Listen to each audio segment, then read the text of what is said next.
evening and welcome to Tsaá with Roma. Tonight, poet Moniza Alvi is with us over a cup of Tsaá.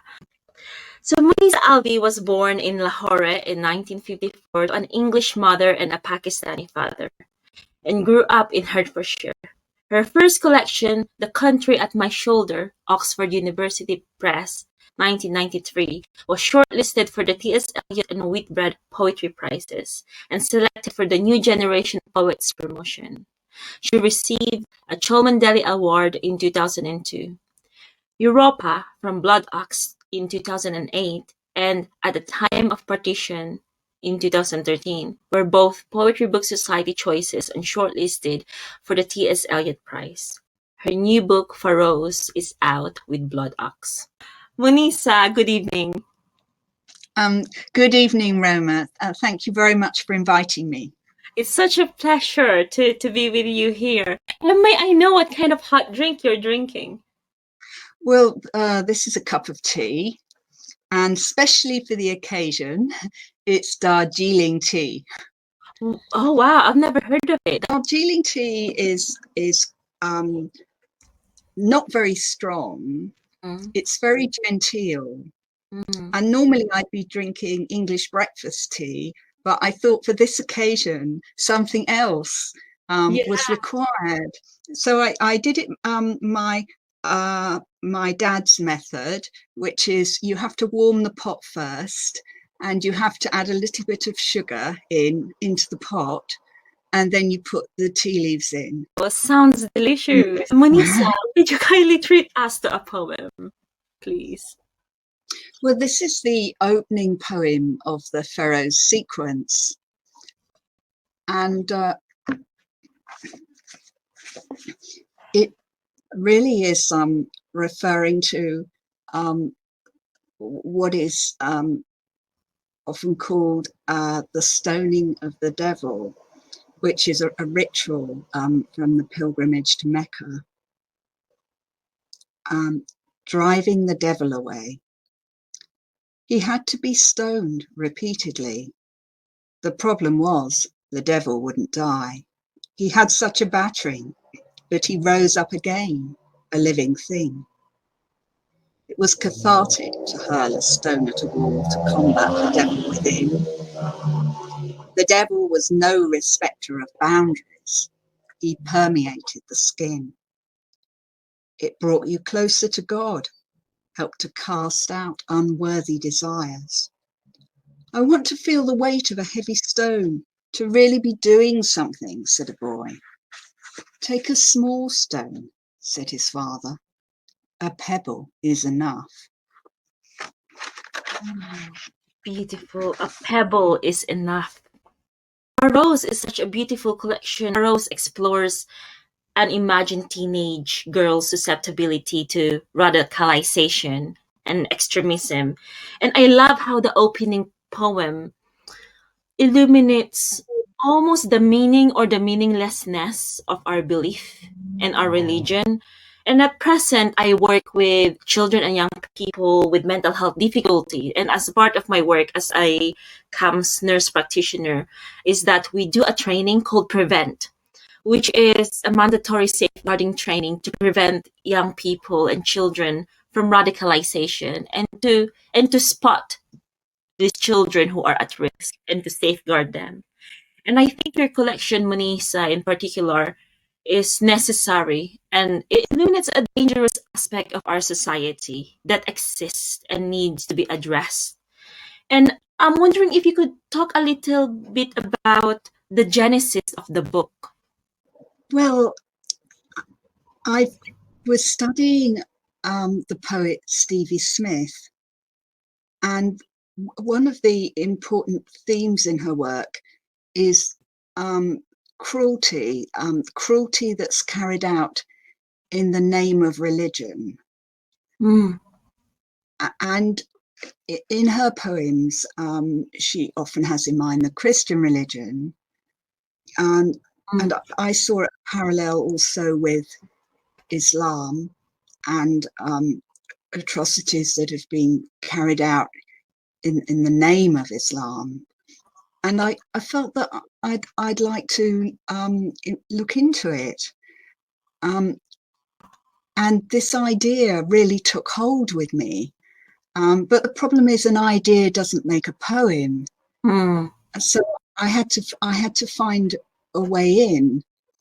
And for a while I thought, I don't think I can do this. How can I make poetry from this? Because in a way it's a public issue, and you might find it dealt with more often in journalism, for instance, or sometimes now in fiction.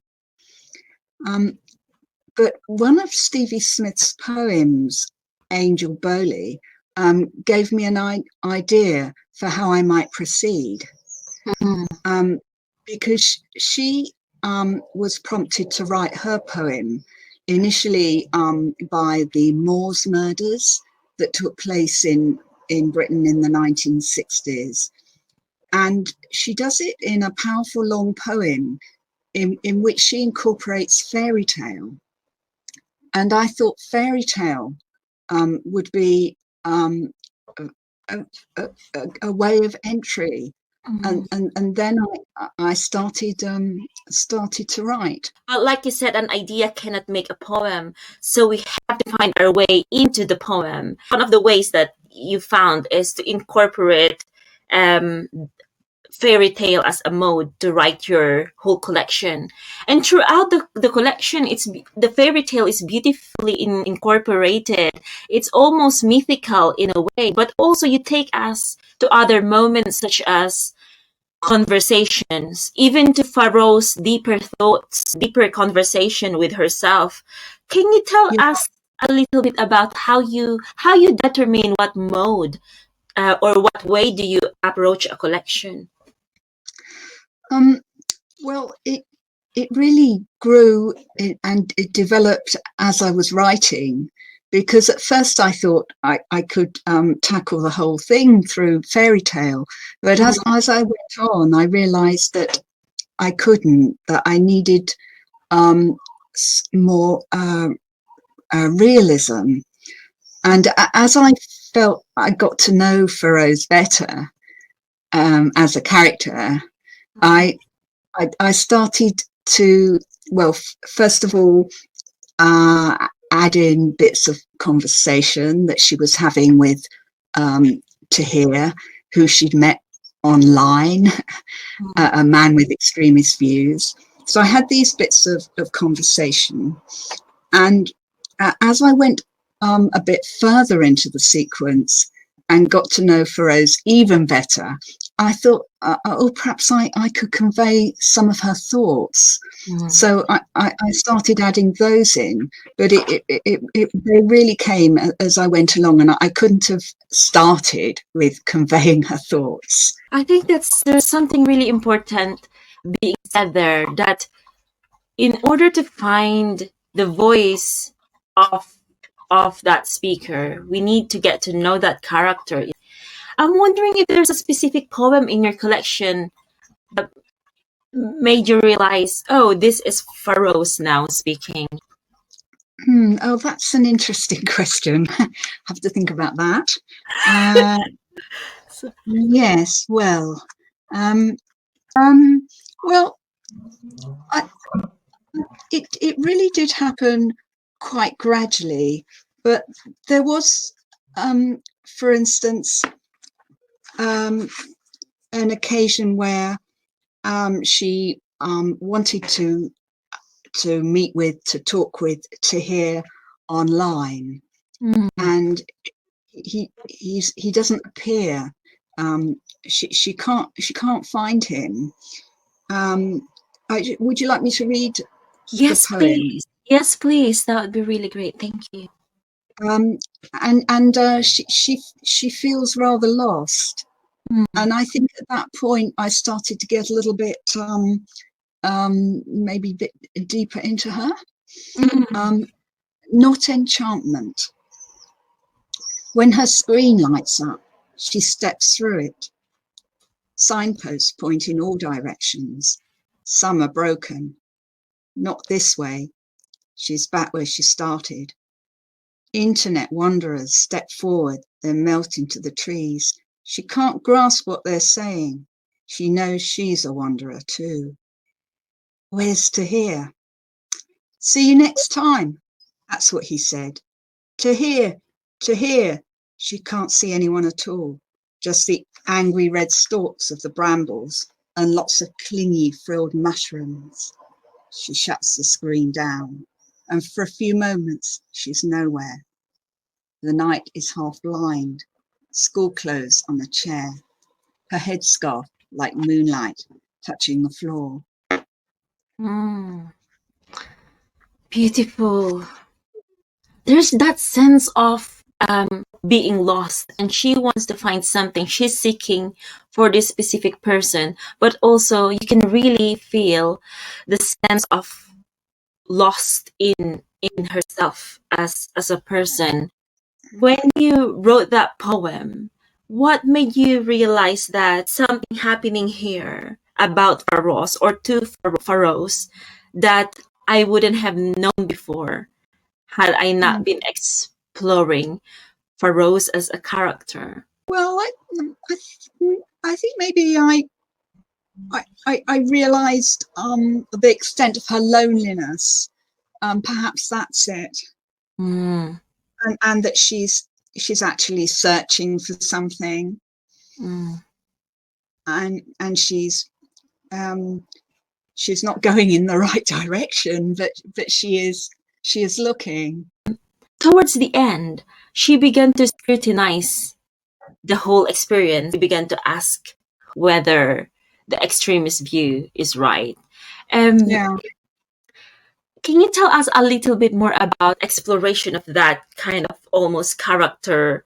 When we're looking at fiction, it's as if the character is realizing, and there's a development that's happening in the character. Well, I think there are some hints quite often along the way that she's questioning. For instance, she says something like, "Can you really, go to Allah's heaven if you've killed somebody?" She never totally never gets totally swept up by the ideas. But my feeling was that she enjoyed the attention of Tahir. So again, that attention that perhaps wasn't there to begin with. Yes, and she'd also experienced quite a bit of racism as well. So that added to her general unhappiness. Yeah. When we do this prevent training that I was talking about, or I mentioned a while ago, we do look at who would be at risk of radicalization. And one big kind of red flag is if a person experienced some sort of discrimination themselves, some sort of attack themselves, they could be at risk of being radicalized. And I wonder, while you're working towards this collection, did you have a lot of research put into it? I did do a lot of research. I really read all kinds of things. Well, as you might imagine, lots of newspaper articles and newspaper stories. But I also read fiction, which I think is a very helpful way to imaginatively enter into as an area. For instance, I read a novel by Camilla Shamsi, Home Fire, and another novel by Micah Zivogel, Kutar, where she looks at how an English young woman becomes a Muslim and gets involved. And they were really helpful, which was a bit of a challenge to me. If that can be done in fiction, can it be done in poetry? Yeah. I also looked at non-fiction, journalistic kinds of books as well, and also drama. Nyla Levy's play, for instance, Does My Bomb Look Big in This? And some verbatim theatre. I don't know if you've come across it, any of these books, but Gillian Slovo, Another World, Losing Our Children to Islamic State. The drama was helpful, and watching Nyla Levy's play, she had the characters talking in very, very short bursts. And I thought, that's interesting. And that was something that gave me a bit of a clue to how Fairoz and Tahir might talk to each other, not expansively, but sort of short, sharp bursts of dialogue. So there were quite a lot of literary arts that really help you in building this world, this book, and in working on this book. And I really love those short dialogues as well. Even that one of my favorite poems was, I forgot the name, the title, but it's a conversation between the devil and God, when the devil was like waking up God, who was asleep Yeah, God's Eyelids. Yes, God's Eyelid. Yeah, shall I see if I can? Yes, yes, please. I've got it. God's Eyelids. For an hour or two, God lay down in the shade of a wide canopied tree. Wake up, laughed the devil, who always had to keep track of him. You don't have time to sleep. I'm not asleep, said God, and sighed. Each eyelid was as heavy as a war. Each eyelid was as heavy as a war. Beautiful, beautiful line. You use folklore quite a lot in your poems too. Yes, I do. I feel that sometimes if you are exploring something very sensitive, especially if you want to step away from it as a poet and you want to just focus on that subject, like you said, you try to find different modes, and how can you present this poetry without you in it. For example, that conversation between God and the devil, it still focused on the collection as a whole, but it kind of like give that wider access, wider view of the world, and not just for Rose. Yeah, a wider view of the world. And also I felt that it enabled me to bring a little bit of humour, a little bit of wry humour, although they're very serious as well, because it's such a dark subject, really. And I felt I wanted to keep it buoyant. Your collection has this different kind of forms that's very fluid and different kind of tone. Like you said, there are some passages there that really hits hard, especially the ending poem. I thought that was like but there are also some passages there that explores difficult things in a more buoyant way. And I guess this is an important skill to learn, especially to a new poet, to a new artist like myself. And I wonder if you could tell us a little bit more about that. How do you balance darkness and humor, or darkness and lightness? Well, one thing that helped me there was another poet, Stevie Smith, because she's her poems are really potentially quite dark, and often really quite sad at their core, but they're always very lively. And so I felt that I could really learn something from her. And yeah, well, as we're saying, I think some of these directions, like the folkloric, they do allow for that lighter touch. Kind of step back away from that darker moments into a more not just a lighter, but also a more accessible touch. Because, for example, you have used children's kind of like children's tales. There were lines there about that blowing of the house made of straw, which reminds me of Yeah, like the three little pigs and the yes, wolves. yes. So it's really grounding us, but also it gives us direct access to what seems to be quite a darker side of reality. Yeah, and in fairy tales and myths and nursery rhymes, we can accept very things that are at heart very dark. A lot of nursery rhymes are really rather dark. Yeah. But we enjoy them.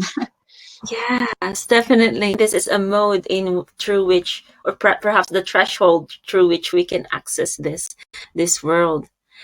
Moniza, you're a poet who's been here for many years. Your poetry has been shortlisted quite a few times for the T.S. Eliot Award. You have the Cholmondeley Award. You have the PBS choice. But most importantly, I feel that your poetry has stood the test of time. Beyond all those awards, I feel that your work really proves that a work can exist and can live throughout the years. How to take care of our career, of our poetry career, and how to remain visible in the poetic landscape like you've done so brilliantly. Well, it's interesting you see it that way. I, if I have remained visible, I suppose what I've tried to do is make each this is what I've done personally. I've tried to make every collection different, so that each one really has for me what I feel to be a new direction. But I think if we do what interests us, then maybe there'll be some natural continuity. I was also thinking of my many years as a school teacher, and I think that a bit unconsciously, really, I was thinking of Fairoz as a girl I might have taught as well. So in a way, I think this is the book where my school teaching has come into it, because I think as a teacher, you always are looking to feel some kind of empathy with your pupils, even those who are driving you crazy. Somehow you feel that there might be some little way that you could access them. Your wealth of experiences has really helped you in developing new ideas and a new book that resulted to Fairoz. It reminded me of one of my friends. We were talking the other day about how sometimes, because for me, I've just written a book. Well, not just, but it's been 2 years now. I've just written a book about migration and nursing. And sometimes I don't want to do it again, but somehow some areas of myself still goes into my new work. That's why I could really relate to you when you say perhaps there's a little bit of me in Fairoz. And what my friend said was like, you know what, we have so much wealth of experiences that sometimes we just don't kind of consciously think about it. But when we start writing, it starts to seep out through our work. Yes, I think that's the thing, that we're not always conscious of what we're doing, and I think it's better that way. Because if every time we sat down and wrote a poem, we thought, oh no, we thought, oh, how do I write a poem? How am I going to find an image? How am I going to do this? That's what I did last time. I don't think that doesn't seem to work very well.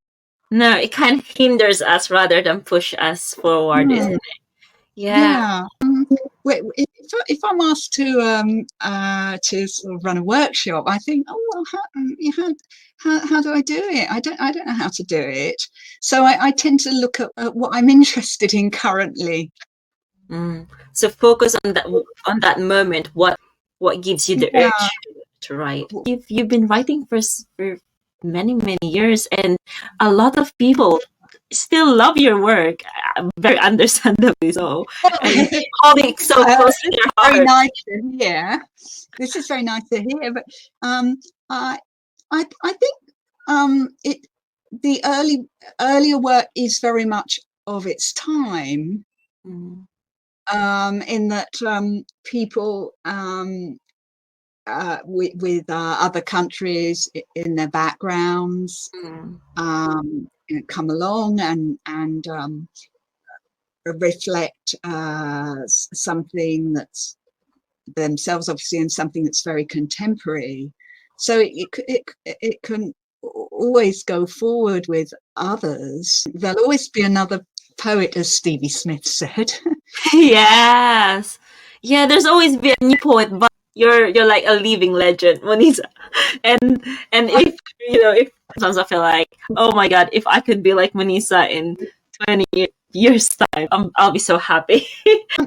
Well, you will be. I know you will be. There's such energy in your poetry and such diversity in the way you look at things, and that's not going to be going away. There's more where those come from. It's like, we don't suddenly stop dreaming at night because we've had quite a lot of dreams already. Yes. Oh wow, that's such a nice way to put it. We don't suddenly stop dreaming at night because we've already had quite a lot of dreams. Oh, thank you so much, Moniza. Thank you. I really enjoyed our conversation tonight. And it's been a pleasure. Thank you for coming on Tsaá with Roma. I was wondering if you could treat us to one last poem before we close. And firstly, thank you so much for asking me along and showing such sort of interest in my work. It's a pleasure. It's really an honor, Moniza. Well, perhaps I should read an early poem now. Well, so while I was a child, it seemed really very strange, having been born so far away in Pakistan, and here I'm imagining my birth, really. The sari. Inside my mother, I peered through a glass porthole. The world beyond was hot and brown. They were all looking in on me, father, grandmother, the cook's boy, the sweeper girl, the bullet with the sharp shoulder blades, the local politicians. My English grandmother took a telescope and gazed across continents. All the people unravelled a sari.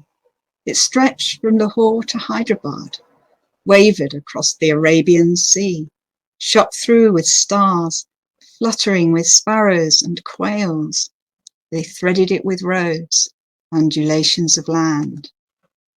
Eventually, they wrapped and wrapped me in it, whispering, "Your body is your country."